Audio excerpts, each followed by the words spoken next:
કાર્યકરો જે અમારા આદિવાસી સમાજને ભક્તિ માર્ગે લાવનાર એવા અમારા આસ્થાના પ્રતિક, આસ્થાના કેન્દ્ર એવા માનગઢ ધામના ગુરુ ગોવિંદ જે છે એમનું ચોક બનાવવામાં આવતો હતો અને ચોક જ્યાં બનાવતા હતા ત્યાં મંત્રી બચુભાઈ ખાબડને ખબર નહીં એવું શું લાગી આવ્યું કે ત્યાં આયા એક ઝઘડો કરવાનો ઉદ્દેશ્યથી, અને ત્યાં જે લોકો સાફ સફાઈ કરતા હતા, અમારા લોકો ત્યાં ચોક બનાવવા માટેની તૈયારી કરતા હતા, એ લોકોને એવું કીધું કે તમે આ બધી આતંકવાદી પ્રવૃત્તિઓ બંધ કરી દો.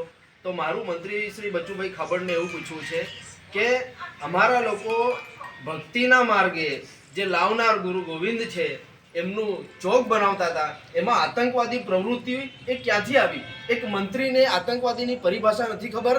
આ દેશમાં આવા મંત્રીઓ રહ્યા છે અને આતંકવાદી પ્રવૃત્તિ તો કોણ કરી રહ્યું છે એ આ દેશના લોકોને આજે ખબર છે કે ભારતીય જનતા પાર્ટી જે રીતે એક પોતાના અંદરૂની આતંક મચાવી રહી છે અને લોકોને ખોટી રીતે હેરાન કરી રહી છે, એ જ રસ્તા ઉપર આ મંત્રી બચુ ખાબડ ચાલી રહ્યા છે અને અમારા લોકોને એમ કહે છે કે તમે આતંકવાદી પ્રવૃત્તિ કરો છો. અરે ભાઈ, અમારા લોકો તો ગુરુ ગોવિંદે જે ભક્તિ માર્ગ દેખાડ્યો હતો એમના પ્રતિક રૂપે એમનું સ્ટેચ્યુ બનાવતા હતા અને એમને જે આતંકવાદી પ્રવૃત્તિ કરવો એમ કીધું છે, તો એના વિરુદ્ધમાં ધાનપુર પોલીસ સ્ટેશન ખાતે ફરિયાદ કરતી એક અરજી પણ આપવામાં આવી હતી.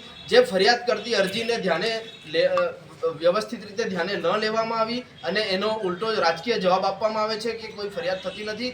તો આજ રોજ ધાનપુર આદિવાસી પરિવાર અને લીમખેડા આદિવાસી પરિવાર ખાતે ઘણા જિલ્લાના સામાજિક કાર્યકર્તાઓ સાથે મળી અને અમે લોકોએ અહીંયા નાયબ પોલીસ અધિક્ષક શ્રીને સંબોધીને એક ફરિયાદ કરતી અરજી નાયબ પોલીસ અધિક્ષક શ્રીની કચેરીએ આપી છે અને અમારી સૌની એવી માંગણી છે કે મંત્રી બચુભાઈ ખાબડનું ધારાસભ્ય પદ રદ થાય, એમનું મંત્રી પદ રદ થાય અને આવા નેતાઓ ઉપર ફરિયાદ દાખલ થાય એવી અમારી માંગણી છે. જ્યારે ગુજરાતની અંદર આદિવાસી સમાજ માટે કે કોઈ પણ સમાજ માટે ન્યાય ઉઠાવતા એવા જિગ્નેશ મેવાણી હોય કે પછી ધારાસભ્ય ચૈતર વસાવા હોય, એવા ધારાસભ્યો ઉપર તૈયારીમાં ફરિયાદ દાખલ થઈ જાય છે.